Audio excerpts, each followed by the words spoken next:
It's Monday, that means top five, and while we'll have the top five plays of the week in just a few moments, with the volleyball season wrapping up, it's also a perfect time for Above the Net's top five local volleyball players this season.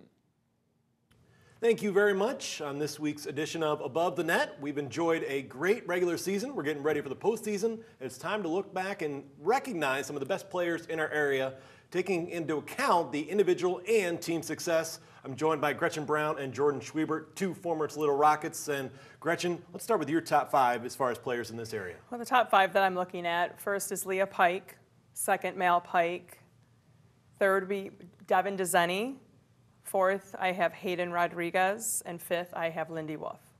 Jordan, for you.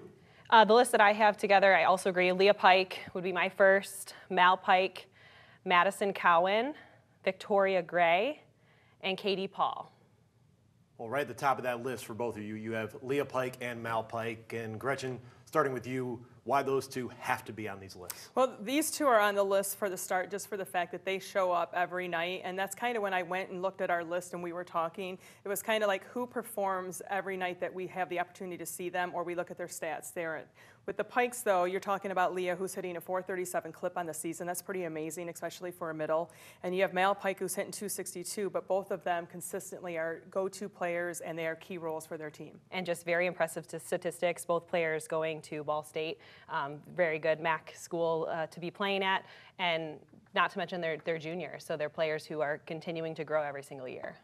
Now, we had both Anthony Wayne and Clay win their divisions, and Madison Cowan there in the Cardinal division. You know, Bowling Green was not the top team in that division, but the numbers she has put up not only this year but throughout her career stand out.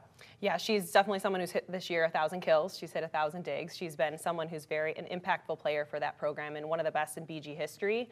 She's a standout player through and through, and she's definitely someone I wanted to include on my list. And when you've got a new head coach, as the Clay Eagles did this season, and a team looking to get back to the district final, you love to have back a very experienced setter, and that is what Clay has with Hayden Rodriguez. Absolutely. You know, I'm fortunate that I coach her in the offseason, so I know what type of player she is. But she's throwing up 9.8 assists per set, and that's a pretty high number for a high school player. But she runs the offense well, and that's a big reason why Clay has success. And sticking with your list, Lindy Wolf following up another outstanding season. She's just another player that I've also been able to see outside of the high school season, so she just plays at a high level, and again, she performs night in and night out, and that's just something that is a definite positive for the team. So when you have somebody like her who's getting 3.3 kills per set, but she has 35 blocks on the season and 36 aces as well, those are pretty big numbers for a season. A candidate, no doubt, for Northern Lakes League Cardinal Division Player of the Year. And Jordan, you and I have also had a chance to look at the Bedford Kicking Mules. We're going up into Temperance, Michigan. Victoria Gray headed to Indiana. Yeah, she's definitely a standout player, and obviously the talent in Northwest Ohio is great, but then you also look at Southeast Michigan.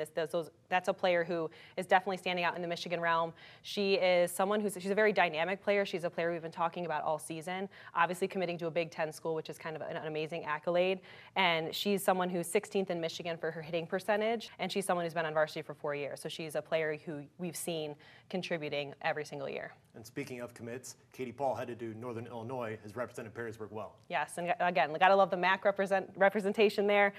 She's someone who, again, she's just a junior, and she's someone she's a left-handed hitter. She's been put on both pins, and she's performed very well on the outside specifically, which is kind of a challenging position to be in as a lefty.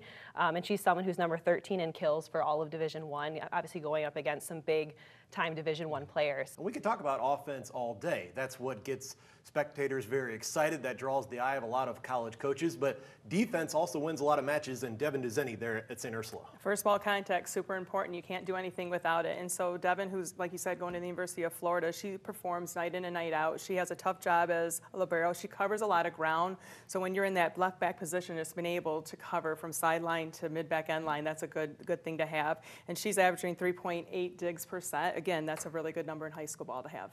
Well, congrats to everyone on their individual success this season. Now it's on to the postseason. Cannot wait to see how it all plays out.